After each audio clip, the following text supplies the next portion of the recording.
Yes, the way someone dies and their significance to an individual can influence the experience of grief. The circumstances surrounding the death, the relationship with the person, and the emotions tied to those factors contribute to the unique nature of each person's grieving process. It can depend on the role the person had in your life. For example, the death of a parent, child, sibling, partner, grandparent, or a very close friend can be much harder than the death of someone that you didn't know well. And how grief affects you also can depend on how the person died. Grief can be more intense if the loss was sudden, if the person died in a way that was violent, or if they died by suicide like I experienced of my partner.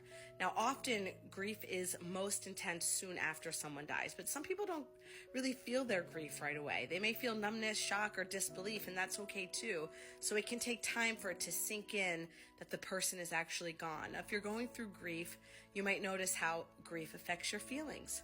You're likely to have many different feelings, and how you feel may change from day to day. And at times, you might feel that sadness or anger or anxiety, guilt or despair. At other times, you might feel a little relief. That's okay. Love, gratitude, tenderness, or hope. Grief affects your thoughts. You might reflect on times that you shared with your loved one. You might have worries or regrets, or think of things that you wish you had done or said. You might think about what life will be like now without the person. You might think about what the person meant to you. Grief affects your physical body. Grief can affect your appetite, it can affect your sleep. You might feel tired and have less energy than usual, or you might feel more restless.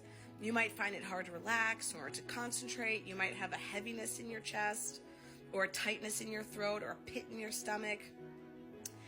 Physical pain, such as sore muscles, body aches, can all be related to grief. Grief can lead you to ask really big questions. Many people then wonder, why did this happen? What happens to people when they die? How can I cope? Some people question their religious beliefs. Some find strength in their faith, and some discover spiritual connection. Some become closer to the people in their life.